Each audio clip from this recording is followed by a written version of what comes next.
Y pues bueno, el día de hoy les vengo a presentar un libro que me parece muy necesario en la actualidad, un libro de investigación de una periodista, escritora que yo he seguido desde hace ya varios años. Este libro se titula Los millonarios de la guerra, el expediente inédito de García Luna y sus socios. Está escrito, investigado por Penilei Ramírez, esta periodista que actualmente está en Univisión y en el Universal, entre otros medios, ¿no? Como colaboradora. Y bueno, me da un gusto enorme tenerla en línea. Penilei, ¿cómo estás? Muchas gracias.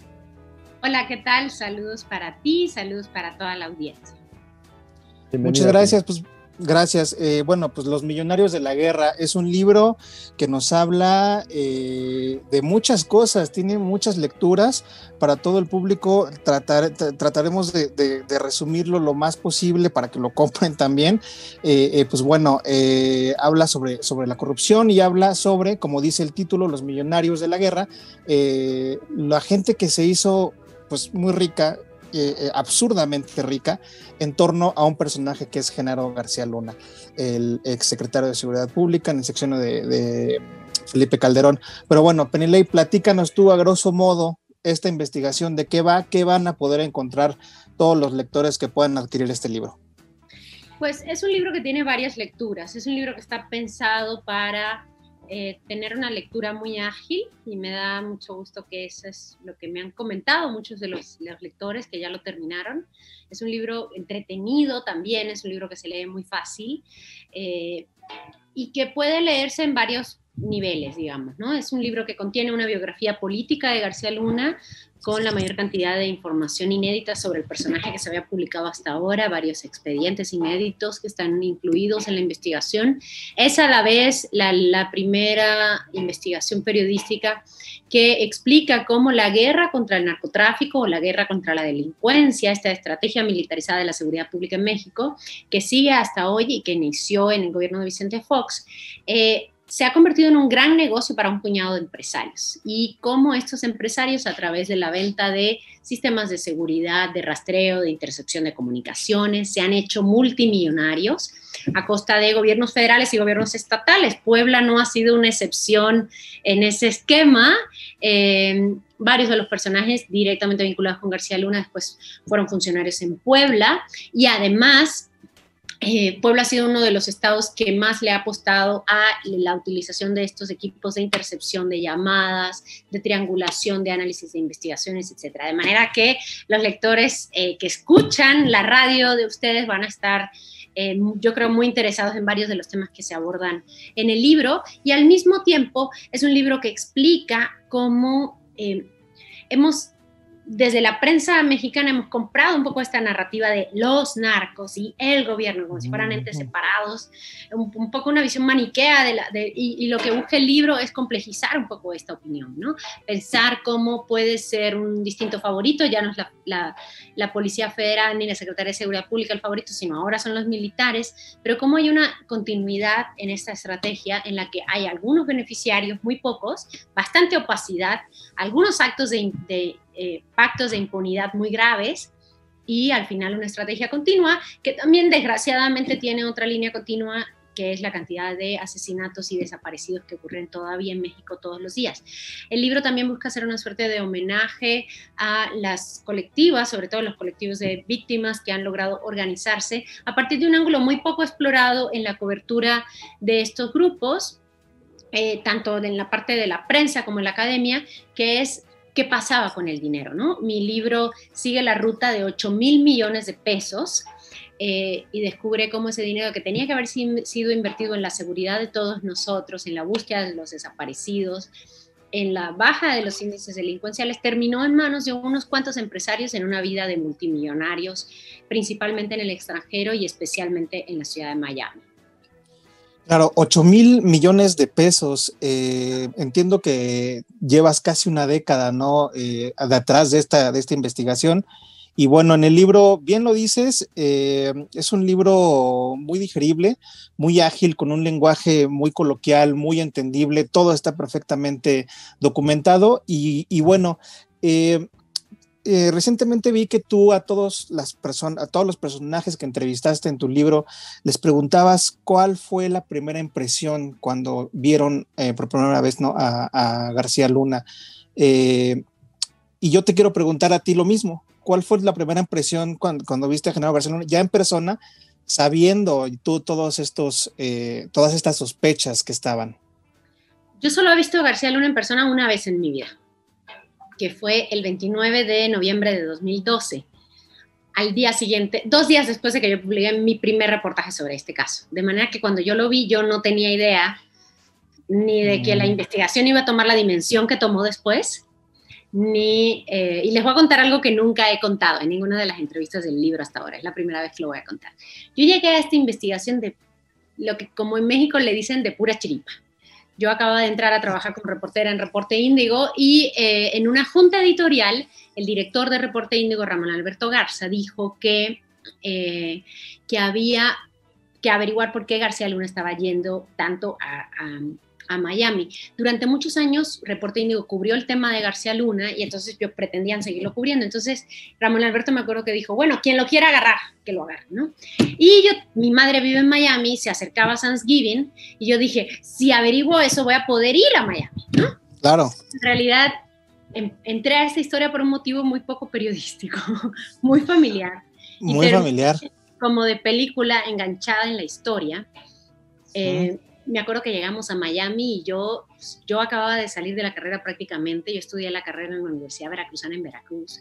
Y entonces yo llego a Miami en modo misión secreta, ¿no? Rentamos un coche, llegamos al restaurante. Yo acababa de aprender a manejar, entonces llego manejando al restaurante y llego al restaurante y me estaciono fuera y choco con un coche que está estacionado fuera del restaurante, entonces nada discreto.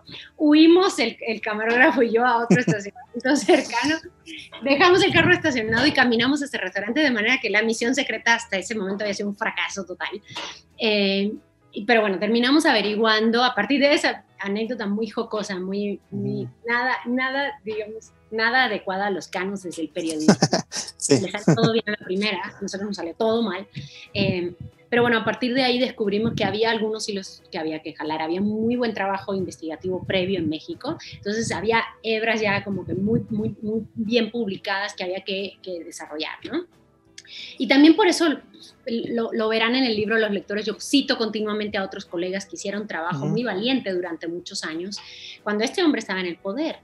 Porque yo empecé a investigarlo cuando le quedaba una semana en el cargo. No se compara con lo que hicieron varios de mis colegas que lo investigaron y lo exhibieron cuando él estaba en la plenitud del poder, ¿no? Según esta frase que también se usa en la política mexicana.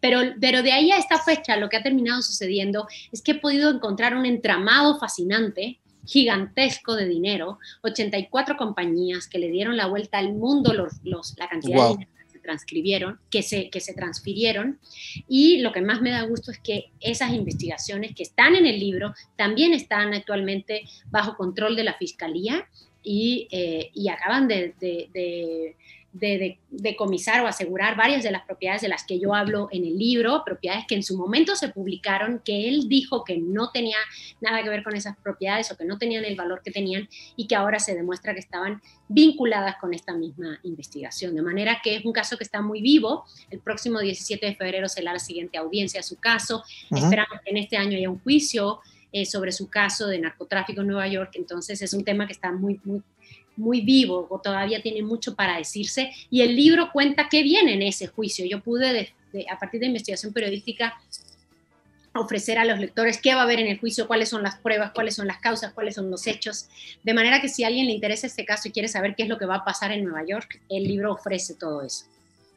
Oye, y después de todos estos, me imagino, miles de documentos que tienes, seguir la ruta del dinero, ¿no? ¿Hasta dónde fue el lugar más extraño que te llevó esta ruta del dinero? O sea, porque va por todo el mundo, pero ¿en dónde fue donde dijiste, o sea, qué demonios? O sea, ¿cómo llegó hasta acá?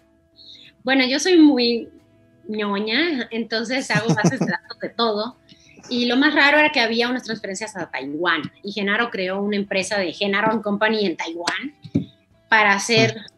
Entonces yo decía, ¿qué rayos? Y después, bueno, lo que encontré es que pues, era una manera de mover el dinero entre varios países de manera que se perdiera cuál era el origen de ese dinero, si era corrupción, a partir de estos suertes de diezmos o dineros que se ganan en México algunos funcionarios a partir de otorgar un contrato a un amigo o a un favorito y no a otros. Y por otra parte todavía queda saber exactamente si se prueba cuánto dinero venía directamente de los traficantes de drogas, ¿no? Que habrían entregado estas maletas con billetes.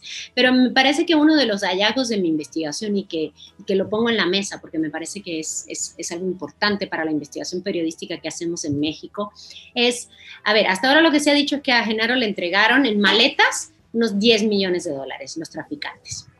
Lo que yo rastreé a partir de dinero de gobierno eran 400 millones de dólares. Es decir, ¿de qué tamaño es la corrupción política versus cuánto dinero puedes lavar que venga de un traficante que te da una maleta de dinero para que tú dejes pasar un alijo de droga?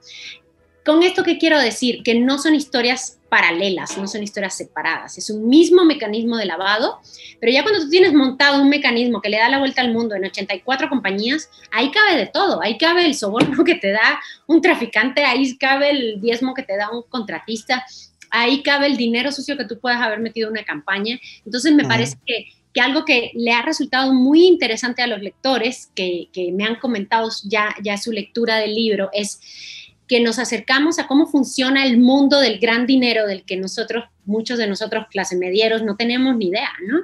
No tenemos idea de cómo funcionan los mecanismos de movimiento de ese gran capital, porque 400 millones de dólares es un gran capital. Y el libro me parece que sí logra llevar a los lectores en esta ruta de cómo se mueve ese dinero, cómo se esconde, cómo se gasta, en qué se gasta. Y al final me parece que es como acercar a los lectores a un mundo desconocido. De acuerdo. Oye, y cuando se anuncia la detención de Genaro García en Texas, ¿qué fue lo primero que te vino a la mente?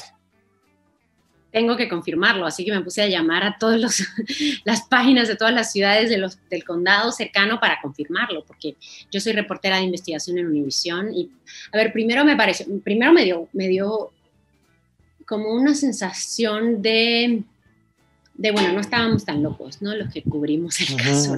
Sí. En su momento, mis colegas que tuvieron que salir de México, porque a este señor les parecía muy incómodo, yo hablo de varios de ellos en el libro. Primero ellos, ¿no? Me parecía que era como una suerte de justicia a todo lo que ellos han vivido, todo el sufrimiento que han vivido también, porque el exilio es terrible. Y después me dio una sensación de que, bueno, a veces como periodista investigativo uno le parece que está nadando un poco en el vacío, ¿no? Que hay historias que no están completamente conectadas y uno va a publicar cosas bien graves sobre ciertas personas y aunque tengas confirmado, o sea, tengas confirmaciones suficientes, legales, suficientes como para publicar y pensar que no estás publicando algo incorrecto, de todas maneras uno piensa hasta qué punto, porque los periodistas debemos ser conscientes de que lo que vas a publicar sí le puede cambiar la vida a alguien, ¿no? Sí puede marcar la vida de alguien. Y después date cuenta de que todo eso en realidad era mucho más de lo que tú habías descubierto, te da una suerte de sensación de, bueno, significa que la metodología de trabajo que utilicé todos estos años era una metodología correcta y eso me parece que es muy valioso para otras generaciones de chicos que se estén formando ahora como periodistas o que quieran hacer investigación y pensar que la metodología sirve, ¿no? Que ser tan ñoños es muy cansado, toda esa talacha es muy cansada, pero que sirve al final. Oye, y ya para ir cerrando, sabemos que el periodismo de investigación en México es complicado en muchos sentidos. ¿En algún momento tú tuviste como cierto miedo por alguna represalia? Porque estamos hablando de grupos financieros muy, muy fuertes. Entonces, ¿en algún momento has tenido alguna situación de esta naturaleza? Pues sí, hay un momento en la investigación del libro que me escribió el abogado de García Luna. Yo lo cuento también en el libro. Y estaba enterado de cosas que él decía que yo hablaba con mi fuente, no era exactamente lo que yo había hablado con mi fuente, pero sí fue un poco estresante esto. Y ahora me pasó durante el libro, ellos me decían una frasecita que puede parecer una frasecita inocente, pero que no lo es, que era, Genaro te tiene muy presente. Y los prestanombres de Genaro, los que la autoridad identifica como prestanombres, la familia Weinberg, te tienen muy presente. Y cuando conocí a ellos, a los Weinberg, y los entrevisté, a Alexis Weinberg me dijo, nosotros te tenemos muy presente. Y uno sabe en México qué significa que una persona con ese poder te diga que es muy presente. Claro, pues bueno, ¿algo más que quieras compartir de tu libro que nos haya faltado preguntarte? Pues no, aprovecho para contarles que la primera presentación del libro va a ser el 24 de febrero. Estaremos anunciando bien cuáles son los canales y que pueden comprarlo. No sé, no estoy segura, qué pena, no estoy segura si en Puebla están abiertas las librerías, en la Ciudad de México no al 100%, pero mucha gente me ha escrito diciendo que ha podido comprarlo por vía electrónica, tanto por los canales de e-commerce, que les llegue a casa. También hay una versión del libro en ebook, que es un poco más económico que el libro en papel. Y pues invitar a todos, a quienes lo lean, que me escriban. A mí me da mucho gusto intercambiar con los lectores, a ver qué les pareció, qué les gustó, qué les parece que les faltó a la investigación, y estaré muy contenta de recibir sus comentarios. Pues ya está, ahí te agradezco mucho, te agradecemos mucho, Penilei. Ahí le pueden mandar sus comentarios en Twitter, creo que ella es tuitera de corazón, @Penilei Ramírez. Ahí, y bueno, la verdad es que yo también me sumo, ¿no? Yo también ya leí este libro, muy digerible, entiendes, hay unos libros de investigación que de repente son muy técnicos, este no lo es, este es muy coloquial, y creo que es un libro necesario en la actualidad porque hay que entender qué es lo que está pasando y que todavía ese sistema que se fundó en aquel sexenio terrible, pues todavía sigue operando en cierta forma, ¿no? Entonces, pues bueno, Penilei, te agradecemos mucho la comunicación. Muchas gracias a ustedes y saludos para todos.